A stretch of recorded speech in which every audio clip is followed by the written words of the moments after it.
मैं हूं रहमान अजहर और अपना पसंदीदा शो देखने के लिए हमारा चैनल सब्सक्राइब करें और मजीद मालूमात के लिए बेल आइकॉन पर क्लिक करें।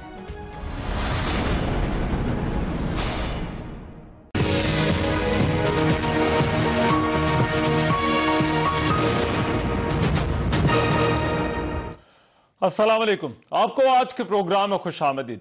पीटीएम ने हुकूमत को 31 जनवरी तक का अल्टीमेटम दे रखा है, जिसके बाद लॉन्ग मार्च का ऐलान भी किया जा चुका है। दूसरी तरफ हुकूमत ने सेनेट इंतखाबात वक्त से पहले यानी फरवरी के अवाइल में कराने और तरीक़ाकार बजरिया शो ऑफ हैंड्स अपनाने का भी फैसला किया है। अब ये जो आने वाले 6 हफ्ते हैं, ये मुल्की सियासत के लिए बड़े अहम होंगे।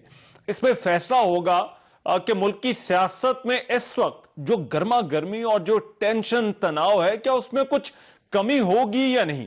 इस कमी का एक ही रास्ता नजर आता है और वो ये कि हुकूमत और अपोजिशन के दरमियान जो इस वक्त डेडलॉक है वो टूटे और बातचीत का आगाज हो।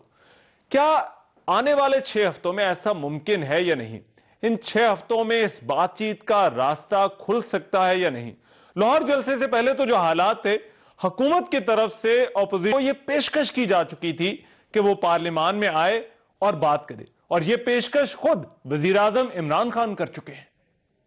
हम तो कभी भी पीछे नहीं हटे थे नेशनल डायलॉग से। बेस्ट जगह तो पार्लियामेंट है। तो मुझे तो पहले दिन मैंने तो कहा था मैं क्वेश्चन टाइम करने के लिए तैयार हूँ, जो मर्जी आके मेरे से सवाल पूछो, कि हमारा इंटरेक्शन होना चाहिए। हमारी जमहूरियत चलेगी तब जब डिबेट्स अच्छी हो। नेशनल डायलॉग का मतलब डिबेट ही। तो वो तो जो बात करते हैं वो आ जाते हैं कि जी हमारी केसेस माफ करो, और केसेस हमने नहीं बनाए। हमें तो कोई इतराज नहीं है। मैंने तो असेंबली में कहा था कि किसी भी बात करने के लिए हम तैयार हैं। गुज़िश्ता रोज भी वज़ीर-ए-आज़म इमरान खान ने एक जगह गुफ्तगू करते हुए कहा कि वो बातचीत के लिए तैयार हैं, लेकिन इसका फोरम पार्लियामान होगा।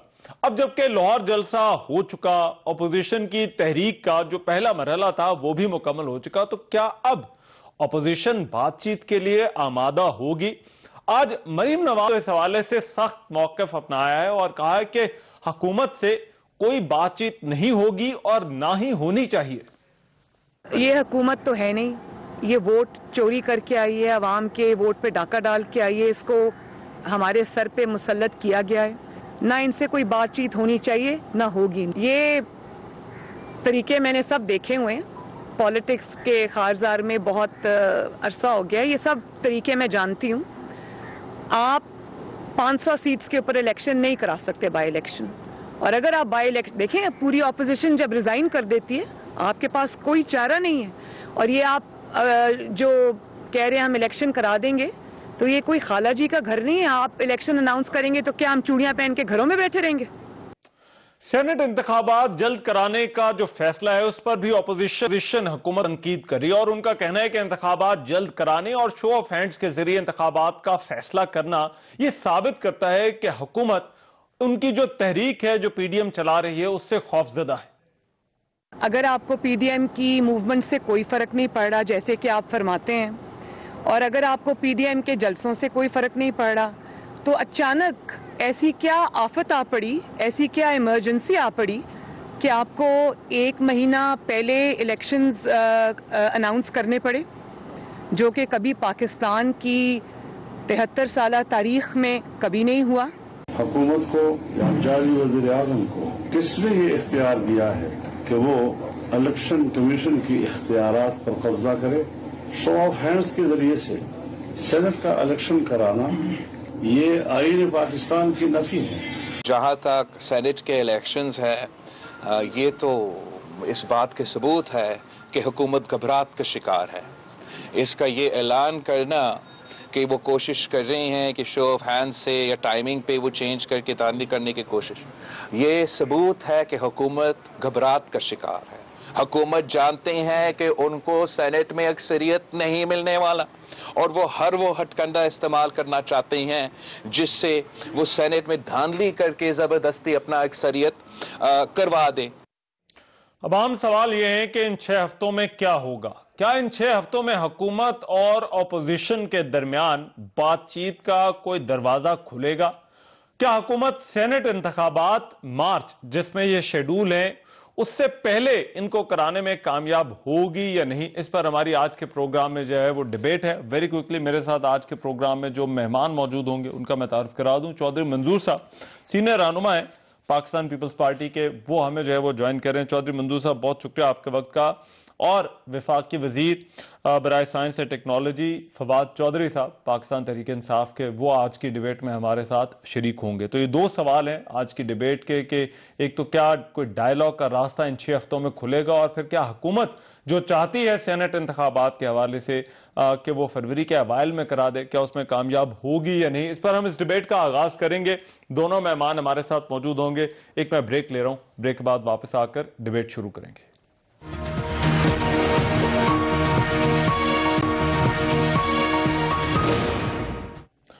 ब्रेक के बाद प्रोग्राम में एक मरतबा फिर से खुशामदीद। क्या कोई डायलॉग का रास्ता आने वाले 6 हफ्तों में खुलेगा या नहीं, और फिर क्या हुकूमत फरवरी के अवाइल में सेनेट इंतखाबात कराने में कामयाब होगी या नहीं, हमारी आज की डिबेट है। फवाद चौधरी साहब वफाकी वजीर साइंस टेक्नोलॉजी पाकिस्तान तहरीक इंसाफ के हमारे साथ मौजूद हैं। चौधरी मंजूर साहब पाकिस्तान पीपल्स पार्टी के सीनियर रहनुमा है, वो हमारे साथ आज की इस डिबेट में।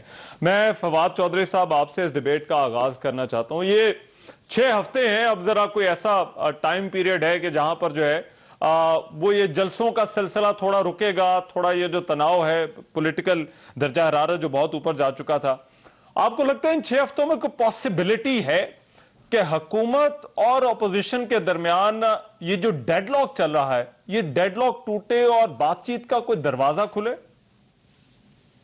देखिए जी, पॉलिटिक्स में तो हर रोज नया दिन होता है और हर रोज नई पॉसिबिलिटीज लेके आता है, और politics is art of possible.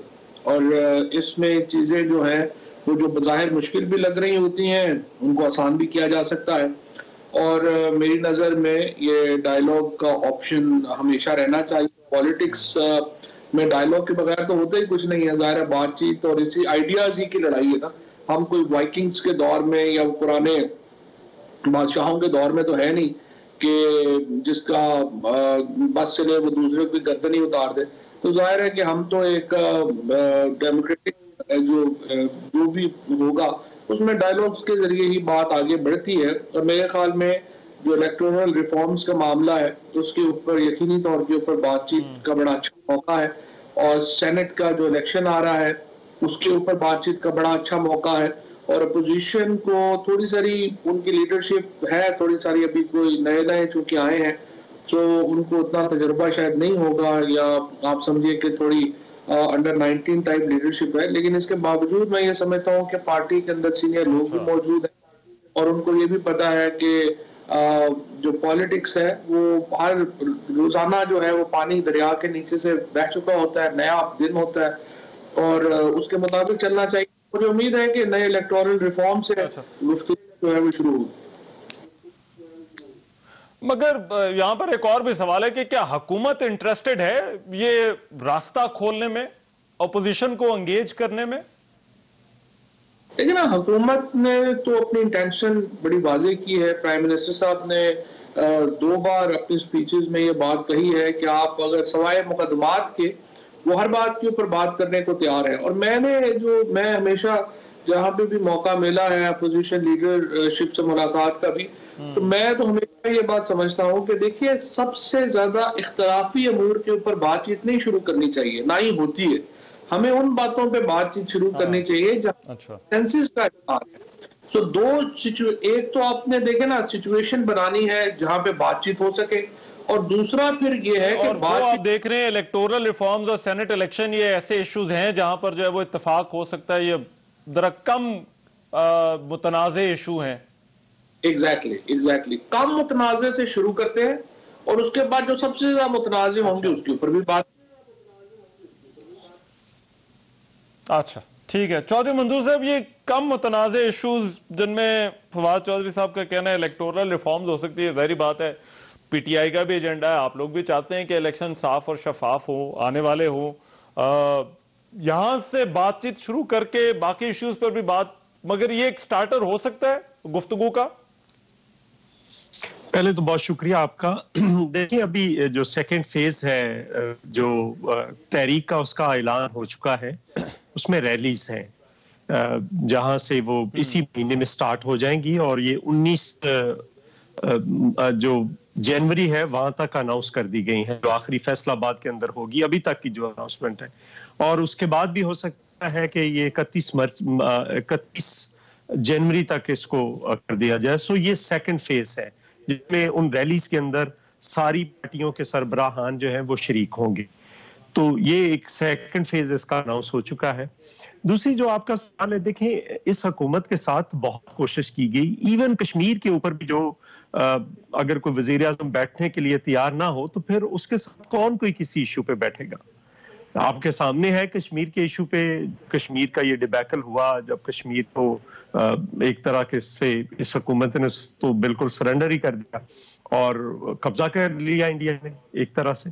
और जब वो हुआ तो आईनी और कानूनी थोड़ा बहुत उनके पास इख्तियार था वो भी छीन लिया जब, तो उसके बाद इस हुकूमत ने या इस हुकूमत के वजीर आज़म ने बैठने से इनकार कर दिया। तो वो उसमें तो कोई एनआरओ नहीं मांग रहा था कश्मीर पे, बाकी इश्यूज पे। सो ये एनआरओ का जो इशू, ये जब भी बात करते हैं वो कहते हैं एनआरओ मांगते हैं। तो सो मेरा ख्याल है ये डायलॉग का जो साहब की बात ठीक है इस हद तक थ्योरेटिकली, ये जो पॉलिटिक्स है ये आर्ट ऑफ पॉसिबिलिटीज है, लेकिन इस वक्त मेरा महदूद हो चुके हैं रास्ते। जहां तक ये है सेनेट के इंतखाबात का, तो उससे क्या फर्क पड़ेगा, वो आज हो जाए कल हो जाए, लेकिन एक आईनी तरीका है जिसके ऊपर आप इसको रोक सकते या अपनी मर्जी से बहुत सारी चीजें नहीं कर सकते। इलेक्शन कमीशन ने कराना है, सुप्रीम कोर्ट में ये जा रहे हैं, सुप्रीम कोर्ट लॉ को फॉलो करेगी। कानून ये कहता है कि एक हफ्ता पहले आप उसको करा लें। दूसरी ये है कि जो शो ऑफ हैंड पे है उस पे आइन बड़ा क्लियर है, कहता है कि all elections will be held by secret ballot, except सिर्फ दो हैं जो प्राइम मिनिस्टर की जो सेग्रीगेशन होती है और एक बाकी तमाम इलेक्शंस उसमें अगर आइन के अंदर इनके पास है सेनेट इलेक्शन पे मुझे आगे चलकर भी करनी है बात। और दूसरी एक बात थोड़ा हम बाद में तफसील के साथ बात कर लेंगे, मगर पीडीएम की जहां पर बाकी जमातों की जिक्र होती है, क्या पीपल्स पार्टी इंटरेस्टेड है कि कोई बातचीत हो? इस वक्त नहीं, इस वक्त पीपल्स पार्टी अकेली कैसे कर सकती है? जो कुछ भी होगा पीडीए के प्लेटफॉर्म से होगा, पीडीएम के प्लेटफॉर्म से कतई तौर पर इस चीज की कह दिया गया है कि हम कोई बातचीत करने के लिए तैयार नहीं। अच्छा, राइट। मगर फवाद चौधरी साहब, ये जो अपोजिशन का इसरार है कि वजीर आजम जो है वो बैठते नहीं है, चाहे वो कोई भी मामला हो कश्मीर का हो, तो मेरा ख्याल है ऐसा लगता है कि जैसे अगर वजीर आजम चाहे वजीर आजम बैठ जाए इनके साथ तो फिर शायद ये जो है वो एक क्या सारे रास्ते खुल सकते हैं। ये मुमकिन है या नहीं है? देखिए, जिस तरह से मैंने ये कहा कि पहले एक माहौल बनाना जरूरी है। वजीर आजम नहीं बैठेंगे, वजीर आजम इसलिए नहीं बैठेंगे कि वजीर आजम जो है वो समझते हैं कि ज्यादातर जो पोजीशन के लीडरशिप है और वो ना सिर्फ ये कि वो मुकदमात में मुलव्वस है, वो 100% करप्ट और चोर है। और जो ज्यादातर लोग जिनके पास इख्तियार है इस वक्त पोजीशन में, उनके ऊपर जो मुकदमात हैं वो बड़ी सीरियस नौयत के हैं। और वज़ीर आज़म को साथ बिठा के बुनियादी मकसद जो पोजीशन का है वो ये है कि उनको दोबारा वही कहा जाए कि हमें हमारे मुकदमात में रिलीफ दें। उस पर वज़ीर आज़म तैयार नहीं है। जिस तरह से मैंने पहले अर्ज किया कि इसके लिए इम्पोर्टेंट है कि आप एक माहौल क्रिएट करें। अगर अपोजिशन मसलन पिछली दफा भी आप देखिए कि फैटफ का जब मामला सामने आया तो अपोजिशन नैब लॉ में अमेंडमेंट्स उठा के दे आई कि पहले नैब लॉ में अमेंडमेंट करें फिर हम फैटफ के ऊपर बात करेंगे। सो अगर आप तमाम अपनी जो तहरीक है, देखिए ना, तहरीक चलाने का शौक तो अभी लाहौर के जलसे से काफी हद तक पूरा हो गया होगा ना। जिस तरह का रिस्पॉन्स ने लाहौर में मिला है, पेशावर में मिला है, मुल्तान में मिला है, और आज का आप सर्वे भी उठा के देखिए कि तकरीबन 56 से 60% पाकिस्तानी कह रहे हैं कि अपोजिशन को रैलीज वगैरह नहीं करनी चाहिए क्योंकि इससे कोरोना भी फैल रहा है। और इनको कोई रिस्पॉन्स भी ज़ाहिर नहीं मिला क्योंकि देखिए तरीके इस तरह नहीं चलती। ये कोई महात्मा गांधी या अबुल कलाम आज़ाद या कोई नेल्सन मंडेला तो है नहीं। सारे सबको पता है कि ये तो अपने पैसे बचाने के लिए 8 केसेस के ऊपर सारी तरीक चला रहे हैं। तो लोग पागल तो नहीं है ना निकले। लिहाजा अगर तो रैलीज करनी है, करने हैं, बिस्मिल्लाह आप करते रहिए, हम तो आपको नहीं रोक रहे। हमने आपको लाहौर में भी जलसा करने दिया है, आप मजीद जलसे करना चाहते हैं आप मजीद करिए, हमें तो कोई प्रॉब्लम नहीं है। लेकिन मसला ये है कि जमहूरियत में मैं कम से कम ये समझता हूँ कि अपोजिशन हो, हुकूमत हो, उनको ये वसीतर मुल्की मुफाद भी देखना होता है और उसमें जरूरी है कि आप अपने मुकदमात के मामलात से आगे निकल कर भी थोड़ा सोचें, अपने पाँव से थोड़ा आगे सोचने की सलाहियत भी पैदा करें। 24 घंटे ये मतलब कि पहले हमारे केस और हमारे पैसे छोड़ेंगे तो हम बात करेंगे, ये एक्सेप्टेबल नहीं है। ना ही इसको लोग पसंद कर रहे हैं, ना ही ये माहौल बनाना कहीं ना कहीं इसमें तो हुकूमत का भी तो किरदार होगा ना। जब मुकदमात होंगे, गिरफ्तारियां होंगी, और मैं ये वो नैब के केसेस की बात नहीं कर रहा, ये जो लेफ्ट राइट आपने केसेस बेशुमार देखे होंगे, फिर एनआरओ वाली बात जो है वो बार बार की जाएगी, तो क्या आपको लगता है कि हुकूमत का भी कहीं ना कहीं किरदार तो है ये माहौल बनाने में या अपोजिशन को थोड़ा ठंडा करने में? देखिए, इस पे बड़ा प्रॉब्लमेटिक है। तो अगर आप कहें कि ठंडा करने के लिए जरूरी है कि केसेस में रिलीफ दिया जाए, ये एक बड़ा प्रॉब्लमेटिक एरिया आ जाएगा, क्योंकि जो पीटीआई का राइज है और खुद इमरान खान का जो राइज है वो as an anti corruption movement के तौर के ऊपर है। वरना इससे पहले तो ये हो रहा था ना कि कोई नहीं खाता है तो लगाता भी तो है ना जी। तो इसलिए प्रॉब्लम ये है कि इस वक्त पीटीआई की तरफ से या इमरान खान साहब की तरफ से कोई ऐसा जेस्चर नहीं जाएगा जिससे लगे कि हुकूमत कोई केसेस के ऊपर जो है कर रही है। सो आई वुड से कि इनके ऊपर अभी बातचीत मुमकिन नहीं है। आप जो electoral reforms, confidence building measures, ये फिर क्या हो सकते हैं चौधरी साहब? अगर कॉन्फिडेंस बिल्डिंग मेजर्स की हम बात करें इस टेम्परेचर को कम करने के लिए, तो वो क्या हो सकते हैं? देखिए, वो तो बड़ा सिंपल है। पहले तो मैंने आपसे गुजारिश की थी कि मैंने आपसे कुछ शिकायत नहीं की। देते मैं जरा ये पहले जरा उनसे जरा पूछ लूं, फिर कॉन्फिडेंस बिल्डिंग मेजर्स वाला फिर आता हूं जरा। जी, कॉन्फिडेंस बिल्डिंग चौधरी साहब मेजर में जो सबसे इंपॉर्टेंट है वो तो यही है ना जी कि सबसे इंपॉर्टेंट सेनेट का इलेक्शन आ रहा है और उसमें हमने आईनी तरमीम पेश की है। आईनी तरमीम हमारी ये है कि सेनेट के इलेक्शन को भी वजीर आजम और सदर के इलेक्शन की तरह नॉन सीक्रेट डिक्लेयर कर दिया जाए और आप ओपन बैलेट के जरिए जो है वो इलेक्शन होना चाहिए। तो इस तरह आप, और ये मुफाद में है, ये पोजीशन के भी मुफाद में है, क्योंकि हमेशा गवर्नमेंट बेहतर पोजीशन में होती है इलेक्शन इस तरह की। तो हम तो, ये तो इमरान खान ही है जो कि एक ऐसा मौका दे रहे हैं अपोजिशन, इससे फायदा उठाना चाहिए। सो इस तरह के इकदाम से एक माहौल बेहतर होगा और उसके बाद बाकी चीजों पे आ जाएंगे। जी चौधरी मंजूर साहब, सर अब मतलब हमें तो ये समझ आती है कि बात आ जाती है, वो एनआरओ पे बात नहीं करना चाहते, वो कहते हैं मुकदमात के अलावा आपसे कोई भी बात कर सकते हैं। आप कहते हैं कि हम मुकदमात की बात नहीं करते, आप जो है वो कोई और बात कर ले। तो सर फिर बातचीत ये हो क्यों नहीं रही सर?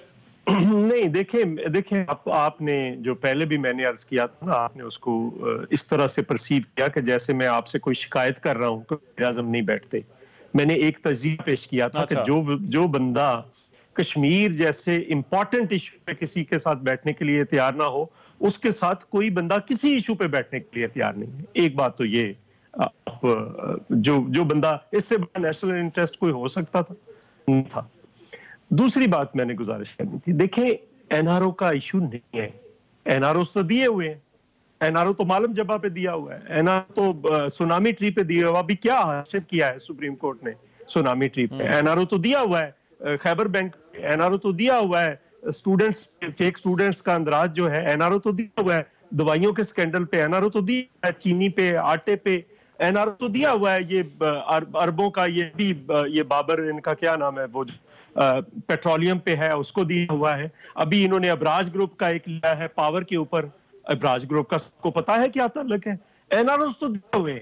मसला ये नहीं है ना आप दे सकते हैं, आप कैसे दे सकते हैं? वो तो मुकदमे तो अदालतों में पड़े हुए, तो अदालतों में आप कर सकते हैं, कुछ भी नहीं कर सकते। रही बात ये कि ये देखें, कोई इस वक्त ना हालात है ना माहौल है, कोई मुज़ाकरात नहीं हो सकते। सिर्फ एक सूरत में हो सकते हैं कि वज़ीर आज़म स्टेप डाउन कर दे और फिर उसके बाद अगर कोई बात करना चाहे तो कर ले, वरना इस वक्त कोई माहौल ही नहीं है। हालात अपोजिशन अगर ये कहती है कि जिस तरह से आज पीडीएम का यही मौक़िफ़ रहा है कि बातचीत नहीं हो सकती, क्यों नहीं हो सकती? ये सवाल है जो कि मैं जानना चाहता हूं कि जब जाहिर बात है आप सब सियासी लोग हैं, मुमकिनात होती है हमारा तो मर्जी बड़ा जो है वो सियासी मामला हो, एक सेकंड सियासी ना, आगे से सियासी लोग नहीं है ना, आगे से गैर सियासी लोग बैठे हुए ना, जो हर चीज को उठाकर एक जगह पे ले जाए। पीपल्स पार्टी का जब इन्होंने कहा कि जी आप ले आए अमेंडमेंट्स, तो हमने कहा कि वो तो पड़ी है, फारूक एस नायक साहब का ऑलरेडी बिल पड़ा है। हम तो बार बार पीपल्स पार्टी कहती है कि ये इदारा एक जो है ये बाजू मरोड़ने का इदारा है और इसकी वजह से तबाही हुई है इस मुल्क के अंदर। पार्टियां तोड़ गई हैं, पार्टियां बनाई गई हैं नैब के जरिए। किसको नहीं पता? क्या 2002 के अंदर हमारी पार्टी के 22 लोग नहीं लेकर गए थे? लेकर गए थे। चॉइस आपको पता है, सारी दुनिया को पता, आपको पता है 22 बंदे किस लिए, किसके जरिए तोड़े गए थे। और उसके बाद जो नून को तोड़ा गया था वो किस लिए तोड़ा गया? जो काफ लीग बनाई गई थी, कैसे बनाई गई थी? ऐसे ही बनाई गई थी। सो हम अभी वही काम हो रहा है। हम उनको कह रहे हैं कि ये आपका काम नहीं है। आप एक तरफ बंद गली से निकलने का रास्ता दूसरी तरफ आप उठाकर, मुझे एक सेकंड जरा, एक सेकंड, इस बंद गली से कोई एक सेकंड जरा, एक सेकंड जरा, मुझे ये बताएं, चीनी पे कभी इंक्वायरी बैठती है, कभी बनता है, कभी फोरेंसिक रिपोर्ट आती है। ओमनी ग्रुप वालों को तो पहले वो उठाकर जेल में डालते हैं, फिर उसके बाद इंक्वायरी शुरू होती है। तो इनके अभी बारी नहीं आई किसी की। अच्छा, चीनी लोगों की जेबों से आपने 300-350 अरब रुपया निकाल लिया है। आटे से आप 500 अरब रुपया लोगों की जेबों से निकाल चुके हैं। 122 अरब रुपए का आप फ्रॉड कर चुके हैं पेट्रोलियम के अंदर। आप कौन एंटी करप्शन की बात कर रहे हैं? कौन सी एंटी करप्शन ड्राइव है? और एक बात मैं आज कह दूं, इनमें से बहुत सारे लोग तो वैसे ही भाग जाएंगे, कुछ जो रह जाएंगे वो सारे गिरफ्तार होंगे। और ये सारे केसेस ऑलरेडी मौजूद हैं, क्योंकि जो कानून आप बनाएंगे, जो आप करेंगे, क्या नवाज शरीफ ने बनाया था ना वो दहशतगर्दी वाला कानून, दहशतगर्दी की, उसी कानून के तहत गिरफ्तार हुए थे और इन्होंने भी इन्हीं कवानीन के तहत गिरफ्तार। अच्छा, सो जो सेनेट इलेक्शन है, सेनेट इंतखाबात वाले पर बात सिंगल लार्जेस्ट पार्टी बनकर उभर, वो एक ब्रेक ले रहा हूं, पीटीआई कौन सी सिंगल लार्जेस्ट पार्टी बनकर उभर रही? कोई नहीं उभर। चलिए, कोई आईनी पहलू भी है, कानूनी पहलू भी है इसका, मगर इसका एक सियासी पहलू भी है। आज ऑपोजिशन ने तो इसको जो है वो रिजेक्ट कर दिया। इस पर बात करेंगे, इस ब्रेक के बाद आ रहे हैं। ब्रेक के बाद प्रोग्राम में एक मरतबा फिर से खुशामदीद। क्या हुकूमत सेनेट इंतखाबात मार्च से पहले कराने में कामयाब होगी या नहीं? मैं फवाद चौधरी साहब, ये एतराज़ात अब बहुत आना शुरू हो गए। आज मरीम नवाज ने भी जो है वो इस पर बात की। कुछ सियासी भी हैं, मगर कुछ साथ आईनी और कानूनी एतराज़ात भी जो है वो उठाए जा रहे हैं। रजा रब्बानी साहब ने, आसिफ करमानी ने, आज उन्होंने कहा है कि सिर्फ सदर और वज़ीर आज़म के इंतखाब में इस तरह से हो सकता है। क्या ये इन एतराज़ात को आप किस तरह से देखते हैं?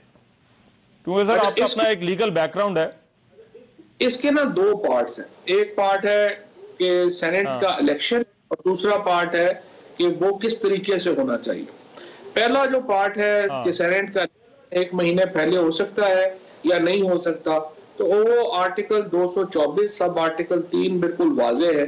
और हमारे मुल्क में 3 इलेक्शन सेनेट के 1 महीना पहले हो चुके हैं। इनमें आखिरी इलेक्शन भी वादा में शामिल है और 2012 का इलेक्शन भी जो है वो शामिल है, जिसमें जो खुद पीपल्स पार्टी ने करवाया था और वो भी 1 महीना पहले ही हुआ था।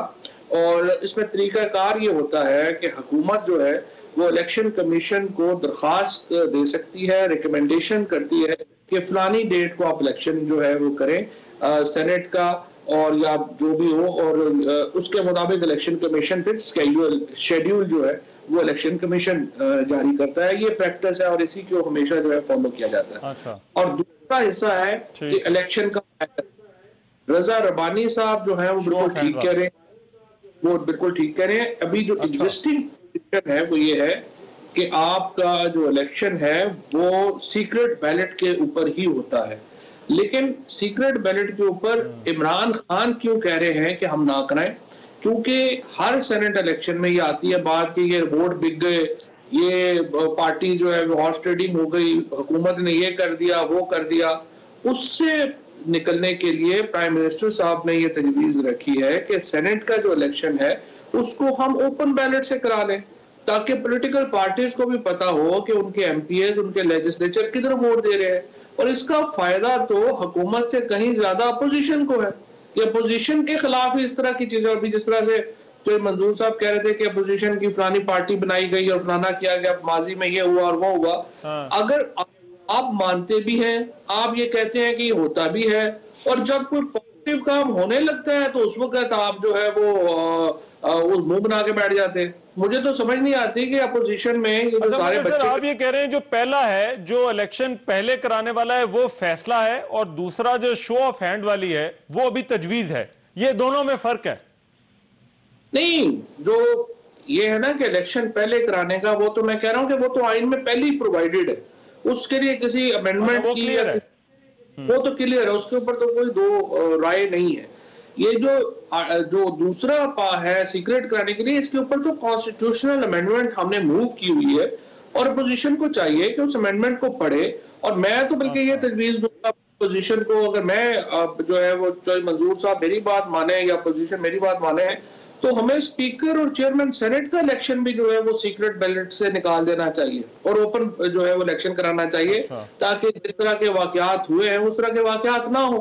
अब अगर हम किसी पॉजिटिव चीज के ऊपर आगे ही बढ़ने के लिए तैयार नहीं है तो फिर तो जाहिर है जैसे रवायत है वैसे ही चलता रहेगा काम, और उल्टा अपोजिशन को नुकसान होगा, हमें तो कोई प्रॉब्लम नहीं। ठीक है, बट चौधरी मंजूर साहब वो कह रहे ने रौला थे उन्हें पहले वाला तो कोई नहीं है, जो इलेक्शन 1 महीना पहले करवाना है उसमें तो कोई है ही नहीं है। दूसरा शो ऑफ हैंड वाला मसला है, उस पर वो साथ बैठ जाए। अल्टीमेटली जो बेनिफिशियरी हैं, ऐसे अगर कोई तजवीज आती है तो पॉलिटिकल पार्टीज ही उसकी बेनिफिशियरीज हैं, तो आपको क्या एतराज है? पहली बात यह है कि सेनेट के इलेक्शन से कुछ नहीं पड़ने वाला।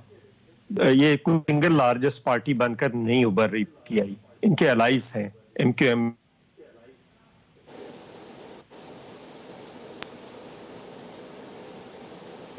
अच्छा जी, चौधरी साहब आवाज आ रही है? 40 सीटें होंगी पीटीआई की, जो कि एक्चुअली सेनेट की हिस्ट्री में सबसे ज्यादा सीटें होंगी एक पार्टी की। लेकिन ये ठीक है कि वो 51 सीट्स नहीं होंगी, लेकिन चले कितनी देर में चौधरी मंजूर साहब सिंगल जब मेजॉरिटी पार्टी जो है वो पीटीआई फिर भी नहीं बनेगी। नहीं, वो इसमें रहमान ये है कि ये एक्चुअली 40 सीटें होंगी पीटीआई की मेरे ख्याल में, जो कि हिस्ट्री में एक पार्टी की सबसे ज्यादा सीटें हैं। और इससे 51 सीट्स जो है कभी भी किसी पार्टी की रही नहीं है। और ये अलायंस के साथ क्योंकि बैप जो है, जो बलूचिस्तान अवामी पार्टी है, उसकी सीटें बढ़ के तक 11 हो जाएंगी।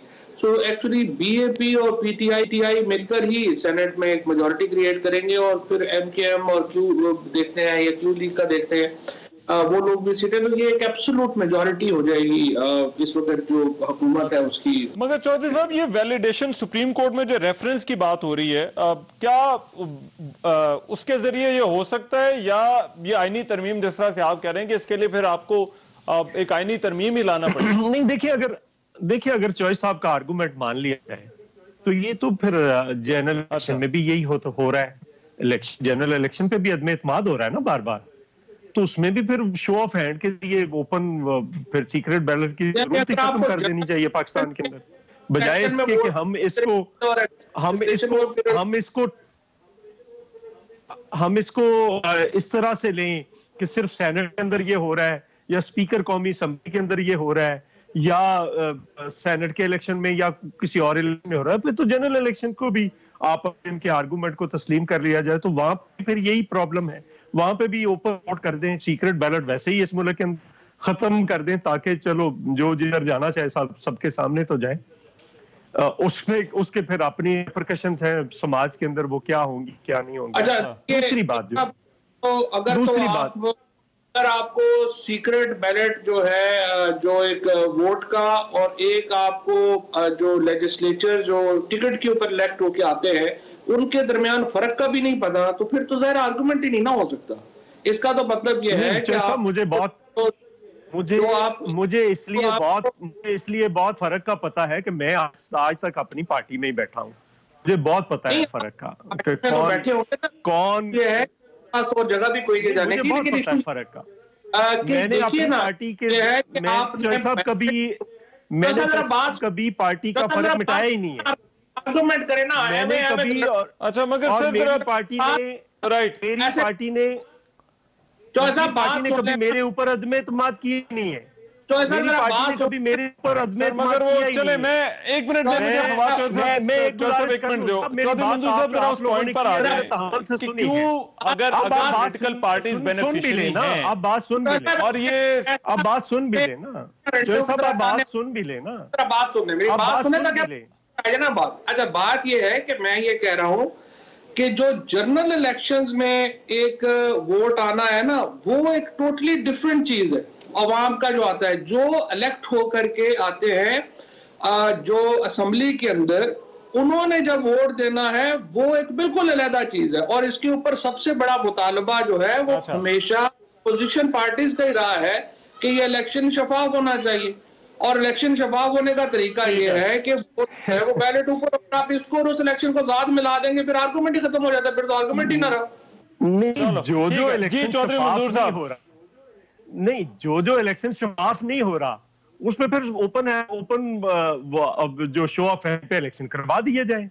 मेरा आर्गुमेंट बिल्कुल डीप है, नीचे तक है कि इलेक्शन पे तो हर जगह पे प्रॉब्लम आ रहा है। सो मैं ये कह रहा हूं कि जिन लोगों के ऊपर, मतलब मुझे तो 2002 में भी चॉइस साहब को पता है, सारी दुनिया को पता है, ऑफर्स हुई थी, नहीं छोड़ी पार्टी है, आज हारे जीते अपनी पार्टी के साथ बैठे हैं, वो कोई इशू नहीं। मगर सर सवाल आपका जो एतराज है कि ये नहीं होना चाहिए, उसके लिए जब गवर्नमेंट ये कह रही है तो फिर आप गवर्नमेंट को क्यों नहीं फिर इस लेजिस्लेशन में जो है वो गवर्नमेंट के साथ बैठ जाते कि ठीक है ये आप फिर करें, फिर सारी पार्टी। मसला ये है कि आगे किसी के खिलाफ अदम एतमाद है तो वो ये तो नहीं होगा कि उधर वोट जो है वो और निकल रहे हैं और मेंबरान की तादाद जो है वो और है। देखिए रहमान साहब, अब कोई एक लेजिस्लेशन अलहदा से नहीं हो सकती। अब इस हुकूमत के साथ कोई भी लेजिस्लेशन, कोई भी चीज करने के लिए तैयार नहीं, कोई इश्यूज बैठने के लिए तैयार नहीं है कोई, तो फिर ये कैसे हो जाएगा? अच्छा। दूसरी बात यह है कि इससे क्या फर्क पड़ जाएगा? इससे कोई खास फर्क नहीं पड़ने वाला। इससे उन्होंने अभी अपनी मेजॉरिटी इनके बता दी है, ये मेजॉरिटी अगर इनकी है तो ठीक है, कल को टेबल टर्न होगी तो वही पार्टियां हैं वो दूसरी तरफ जाकर बैठ जाएंगी। हमने देखा बहुत सारा इस मुल्क के अंदर, बहुत सारी चीजें देखी हैं। बाप पार्टी को भी पता है, अच्छा। काफली का भी पता है, एमटीएम का भी पता है, सारा पता है। सो इसको भी होने दें। जहां तक ये है कि क्या फर्क पड़ जाएगा, इनकी मेजॉरिटी आ भी जाएगी तो क्या फर्क पड़ जाएगा, ये कोई नहीं। और ना अपोजिशन की मूवमेंट कोई सेनेट का इलेक्शन रोकने के लिए, ये एक गलतफहमी है, ये एक परसेप्शन बनाई गई है। अच्छा। अगर रिजाइन देने हैं तो जरा डिटेल में जरा करते हैं बात कि क्या वाकई आप लोग सेनेट का इलेक्शन रुकवाना चाहते हैं? जरा मैं चाहूंगा जरा ब्रेक कर इस पर बात कर ले।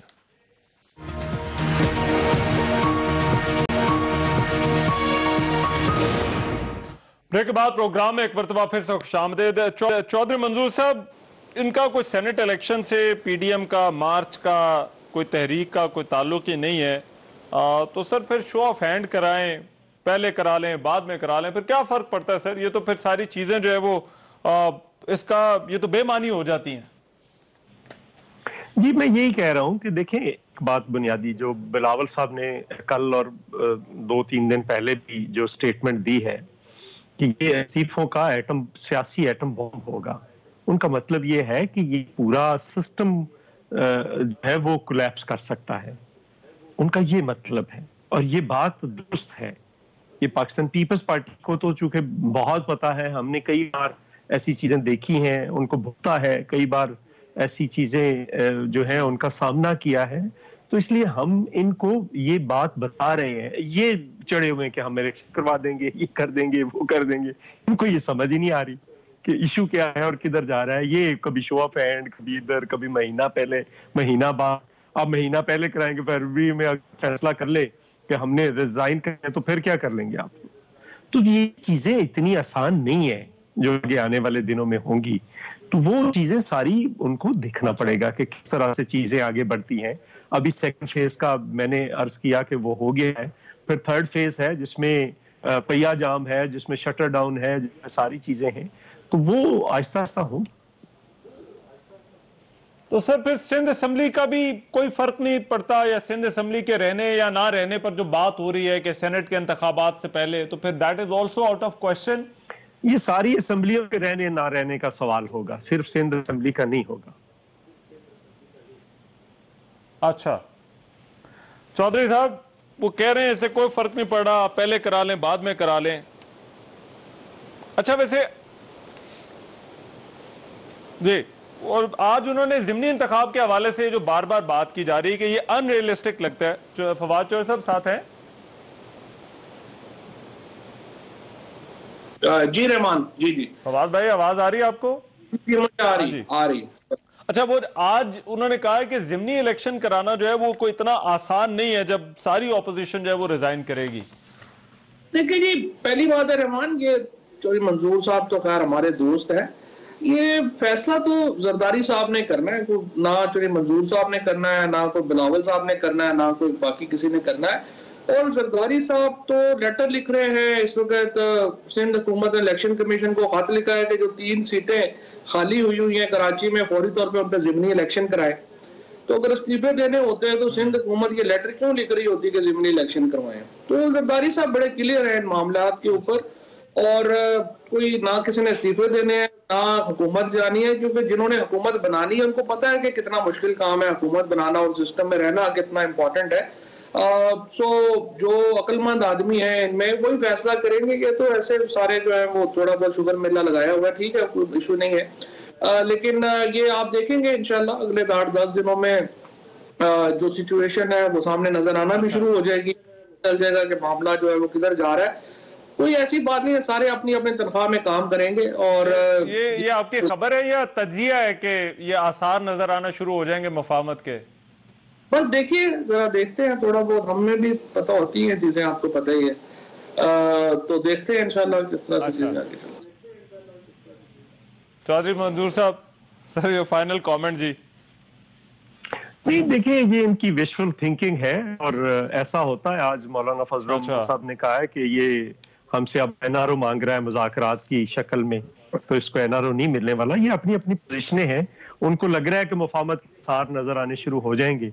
हमें लगता है कि अब मुफाहमत के आसार खत्म हो गए हैं, जो बातचीत के रास्ते हैं वो मसदूद हो गए हैं और अब शायद चीजें उस तरह से आगे नहीं बढ़ सकेंगी जिस तरह से हुकूमती लोग अब तस्वर करना। सवाल तो फिर यही है कि अगर बातचीत नहीं तो फिर आगे और रास्ता क्या है? रास्ते खराबी की तरफ बढ़ रहे हैं ना सारे के सारे।